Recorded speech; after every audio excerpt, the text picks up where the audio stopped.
India mix news के दर्शकों का मध्य प्रदेश उपचुनाव विशेष सीरीज के तहत जारी विधानसभावार राजनीतिक विश्लेषण में हार्दिक स्वागत है। दोस्तों, इस एपिसोड में मैं आपसे बात करने जा रहा हूं खंडवा जिले की एकमात्र सामान्य सीट मानधाता की,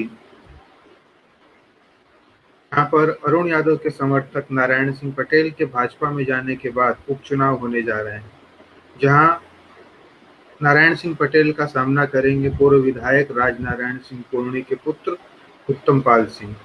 इस उपचुनाव में बसपा की तरफ से भी जितेंद्र वासिंदे लड़ेंगे। यह सीट 2008 के पहले निमाड़ खेड़ी के नाम से जानी जाती थी, जिसका निमाड़ के राजनीतिक इतिहास में बड़ा महत्व रहा।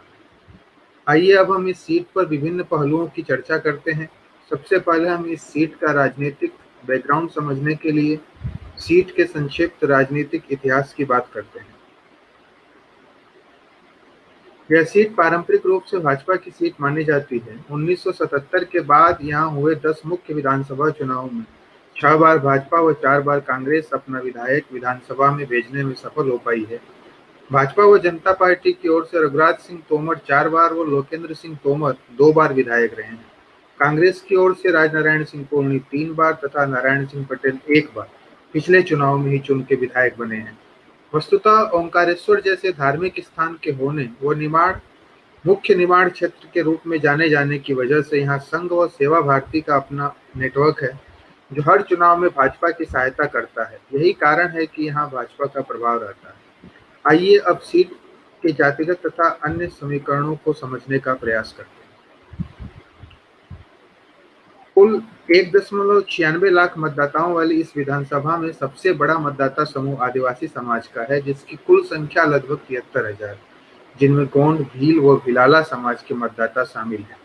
यहाँ लगभग 50,000 मतदाता ओबीसी समाज के हैं, जिसमें सर्वाधिक लगभग 27,000 गुर्जर मतदाता हैं, लगभग 10,000 बंजारा व 6,000 यादव समुदाय से। यहाँ लगभग 35,000 मतदाता सामान्य वर्ग के हैं, जिनमें लगभग 20,000 राजपूत, 6,000 ब्राह्मण और 4,000 बनिया समाज से हैं। एससी वर्ग के कुल मतदाताओं की संख्या 20,000 के आसपास बताई जाती है। जातिगत रूप से जटिल इस विधानसभा में शुरुआती चुनाव में राजपूत उम्मीदवार को जीतने के लिए जरूरी माना जाता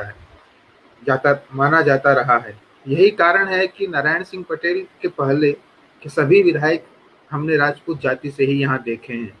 2008 के बाद जीत हार राजपूत तथा गुर्जर जाति के मध्य संतुलन स्थापित करने के आधार पर तय होने लगा। वस्तुतः यहाँ पे जातिगत संतुलन सामान्य तथा ओबीसी वर्ग के बीच तय करने के आधार पर 2008 से चुनाव लड़े जाने लगे। 2018 में चुनाव जीतकर नारायण सिंह पटेल यहाँ के पहले गुर्जर ओबीसी विधायक बनने में भी कामयाब रहे। यहाँ की राजनीति में राजपूत मतों के विरुद्ध ओबीसी व आदिवासी मतों को एक कर कांग्रेस ने पिछला चुनाव मुश्किल से मात्र 1336 वोटों से जीता था। इस बार भाजपा को इस रणनीति पर चलना पड़ेगा। नारायण पटेल को मिले गुर्जर, यादव, बंजारा व आदिवासी मतों को इस बार भाजपा के पाले में लाने की चुनौती होगी। आखिर कैसे पटेल व भाजपा इस चुनौती को पार कर पाएंगे, जानने के लिए बात करते हैं विधानसभा पर बन रहे वर्तमान राजनीतिक समीकरणों की। विधानसभा की वर्तमान राजनीतिक स्थिति दोनों दलों के लिए मुश्किल है। यही कारण है कि मुख्यमंत्री शिवराज सिंह चौहान स्वयं यहाँ सक्रिय हैं। सांसद नंद कुमार चौहान भाजपा प्रत्याशी नारायण पटेल के साथ दिख रहे हैं। कांग्रेस ने भी मुश्किल को समझते हुए शुरू से ही समझदार मूव खेला और विधानसभा के दिग्गज राजपूत नेता नारायण सिंह पूर्णी के पुत्र उत्तम पाल सिंह पूर्णी को टिकट दिया। राजपूत मत अगर कांग्रेस के पक्ष में गोलबंद हो गए तो यहाँ भाजपा हार सकती है। उत्तम पाल की उम्मीदवारी का मुख्य लक्ष्य यही दिख रहा है। यहाँ करणी सेना की राजनीति भी पूर्णी परिवार के इर्द गिर्द घूमती है, जिसका यहाँ के राजपूत समाज पर भरपूर प्रभाव है। इसकी वजह से उत्तम पाल के पक्ष में राजपूत मतों के पोलराइजेशन की संभावना बनती है, जिससे कांग्रेस को लाभ ही लाभ है। यहाँ के आदिवासी मतों पर भाजपा का प्रभाव है। यही कारण है कि हर चुनाव में भाजपा जीत पाती है या अच्छा प्रदर्शन करती है। लेकिन वर्तमान स्थिति में हाथरस कांड, जयस के क्षेत्र में बढ़ते प्रभाव के कारण भाजपा को थोड़ी दिक्कत जरूर हो सकती है। लेकिन भाजपा के सामने यहाँ चुनौती राजपूत व बंजारा समाज के मतों को अपने पक्ष में बरकरार रखने की है। बंजारा समाज के मतों का बड़ा हिस्सा पिछले विधानसभा चुनाव में भाजपा के हाथों से निकल चुका है और राजपूत समाज के मतों का एक बड़ा हिस्सा इस बार हाथ से निकल सकता है। यहाँ भाजपा के उम्मीदवार नारायण सिंह पटेल की छवि भी भाजपा के सामने चुनौती के समान है। आम जनता विशेषकर गैर गुर्जर आदिवासी एससी व बंजारा मतदाताओं के मध्य इनकी एक अविश्वसनीय छवि निर्मित हुई है, जो कि भाजपा के लिए सबसे बड़ी मुश्किल खड़ी कर रही है। यहाँ भाजपा के स्थापित राजपूत नेताओं विशेषकर नरेंद्र सिंह तोमर, जिन्होंने नारायण सिंह पटेल के विरुद्ध पिछला चुनाव लड़ा था, का विरोध भी नारायण के लिए मुश्किल खड़ा कर रहा है। इनके अलावा भी मुंडी, पुनासा व ओंकारेश्वर के कई स्थानीय भाजपा पदाधिकारी नाराज बताए जा रहे हैं। यही कारण है कि यहाँ भाजपा सांसद नंद कुमार चौहान सक्रिय हैं व कांग्रेस उत्साहित है। उत्तम पाल सिंह की उम्मीदवारी से कांग्रेस को बल तो मिलेगा, लेकिन इससे कांग्रेस के सामने मुश्किल भी खड़ी हो रही।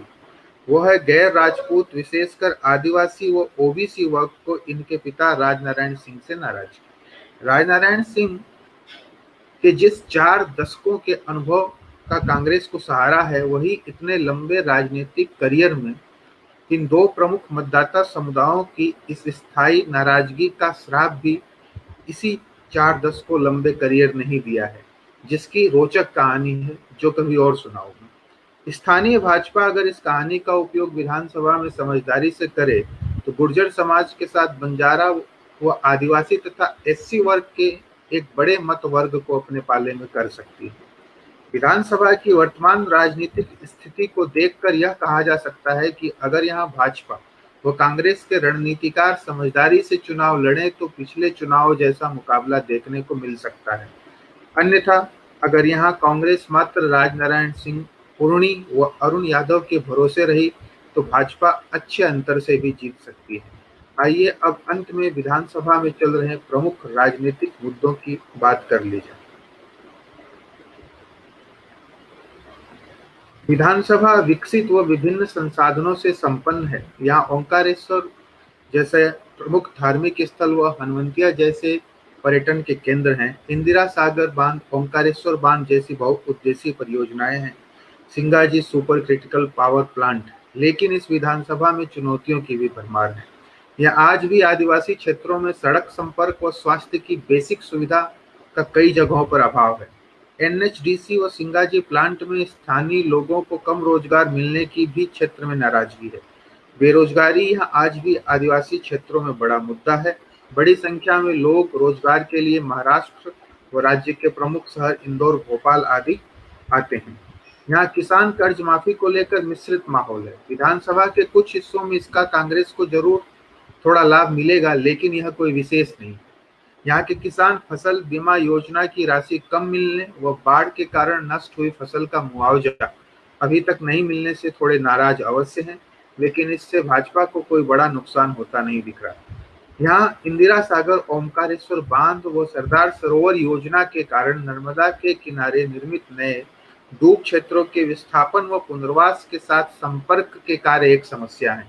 कई क्षेत्रों में जल भराव तो कई क्षेत्रों में अभी तक उचित मुआवजा नहीं मिलने की खबरें आती है। यही कारण है कि मेघा पाटकर के नेतृत्व में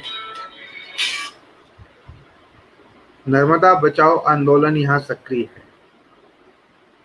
यह समस्या कैसी है उसको इस उदाहरण से समझिए। इंदिरा सागर बांध के कारण बलड़ी किल्लोदा गांव का विस्थापन हुआ तो किल्लोद गांव से ब्लॉक मुख्यालय की दूरी 15 से 20 किलोमीटर हो गई, जबकि पामाखेड़ी, नंधाना आदि 5 पंचायतों के ग्रामीणों को ब्लॉक मुख्यालय आने के लिए 175 किलोमीटर की दूरी तय करनी पड़ रही है। बेरोजगारी, स्थानीय संयंत्रों में स्थानीय को नौकरी, मुआवजा, पुनर्वास व विस्थापन की खामियां आदि ये मुद्दे चुनाव के परिणामों पर काफी असर डालेंगे। साथ ही जाति, सामाजिक व राजनीतिक समीकरणों का भी अपना महत्व होगा। वर्तमान स्थिति को देखते हुए कहा जा सकता है कि यहाँ हमें रोचक चुनाव देखने को मिलेंगे। यहाँ हार जीत का अंतर मेरे हिसाब से 5000 मतों से कम रहने की संभावना है। अगर दोनों दल रुचि से व समझदारी से चुनाव लड़ते हैं तो पिछले चुनाव जैसा रोचक चुनाव भी हमें देखने को मिल सकता है। दोस्तों, अगर आपको मांधाता विधानसभा का यह विश्लेषण पसंद आया हो, आप की राजनीतिक ज्ञान में वृद्धि हुई हो तो आप इसे प्लीज़ शेयर कीजिएगा।